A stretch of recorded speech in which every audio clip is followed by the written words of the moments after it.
Hello, I'm State Senator Josh McKoon. I represent Georgia's 29th Senatorial District, which includes Muskogee, Harris, Troup, and Meriwether counties. I'm coming to you from the Coverdell Legislative Office Building, where I will begin a series of video updates to tell you more about the 2014 legislative session. Next week, January 13th, we will begin our legislative session for the 2014 year. And one of the number one issues that will be facing the state coming up has to do with economic development, and specifically the expansion of the Savannah Harbor. What we understand is that in the Panama Canal area, that the post-Panamax ships will start coming through because of the deepening of the canal. And so we want the Savannah Harbor to be ready to take on these post-Panamax ships, which will mean economic development and prosperity, not just for the Port of Savannah, but for all the industries across our state that rely on port traffic. And so I look forward to supporting the governor as we dedicate additional funding to this very important project. Of course, many of you know that I have tried to lead the fight here in the state on ethics and ethics reform. One of the most important things I think facing our state ethics commission is a lack of funding.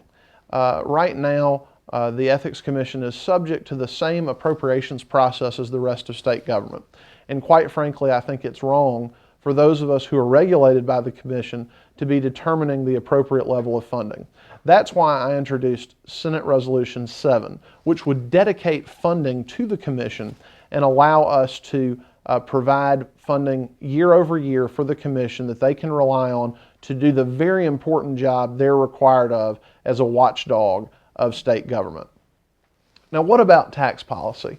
I think most people, most small business folks around the district I talk to, this is their number one issue. Well, I pre-filed before the 2013 session Senate Resolution 8, which would gradually eliminate Georgia's income tax. As you know, Georgia has a 6% income tax, and we've seen our neighboring states and states throughout the South look at getting rid of their income tax or substantially reducing their income tax. Most recently, North Carolina, which has reduced their top rate to below Georgia's 6%. So what Senate Resolution 8 would do is it would place a ballot initiative on your November 2014 ballot that would allow you to vote to eliminate the state income tax. And what would happen is, starting in the year 2016, the income tax would reduce by 0.5% for 12 years until we phase out, giving us a gradual phase out that would provide us with opportunity to replace the revenue that would be lost from the state income tax. In my view, elimination of the state income tax is the single most significant thing state government can do to grow jobs and improve our economy. Now, during the interim of this session, between our adjournment back in March of 2013 and today, I've been involved in some study committees. One of those study committees had to do with Medicaid funding and Medicaid reform. I believe strongly that we need to take the aged, blind, and disabled population in our state Medicaid program and place them into managed care, as Florida and other states have done. There are literally hundreds of millions of dollars of potential savings if we do this. I think we also need to look at a model that Indiana has provided us, where there's greater personal responsibility for Medicaid enrollees to take care of their own health care, to provide some small degree of financial responsibility to take care of themselves. And I believe if we do that, we can keep Medicaid sustainable fiscally, we can make sure folks are covered, and we can make sure providers are continued to able to take Medicaid patients. Another big issue we'll be facing this year has to do with autism. Of course, as many of you know, 1 in 88 children today are being diagnosed with autism, somewhere on the autism spectrum. And Georgia is a minority of states, is in with a minority of states that do not mandate health insurance for autism. And so what happens oftentimes, parents are not sure what's happening with their child. They know there's a developmental issue. The child is diagnosed on the autism spectrum, and then they are promptly notified that there's not coverage to take care of their child's needs. And what I've learned over the last year is that when there is direct medical intervention early, it can have a dramatic impact on that child's development. And so that's why I'm standing with State Senator John Albers to support Ava's law. One of the other study committees we had over the interim that I chaired was a study committee having to do with expungement reform and record restriction. And let me be clear about this.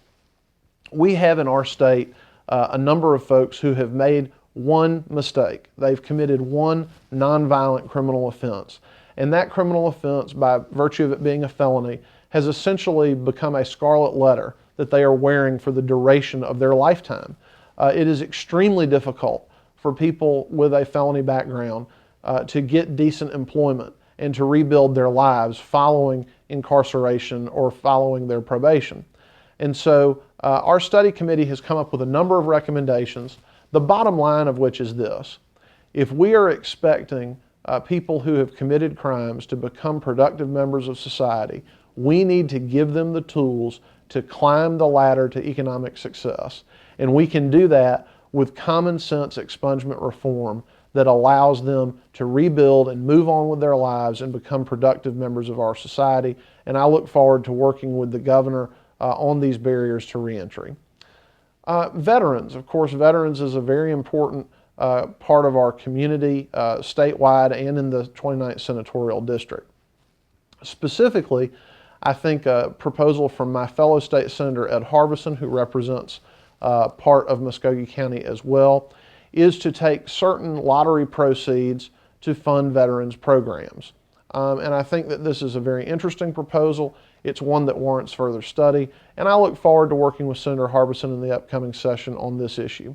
Of course, there are many issues that we're going to be facing next year, and I look forward to having input from you, the voter and constituents of District 29. You can reach me at my website, joshmckoon.com.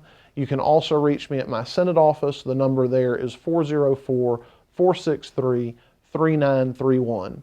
I just want to close by saying it is a tremendous privilege to serve you, the citizens of State Senate District 29, and I look forward to coming back to you every week while we're in session with updates about what's happening at your General Assembly.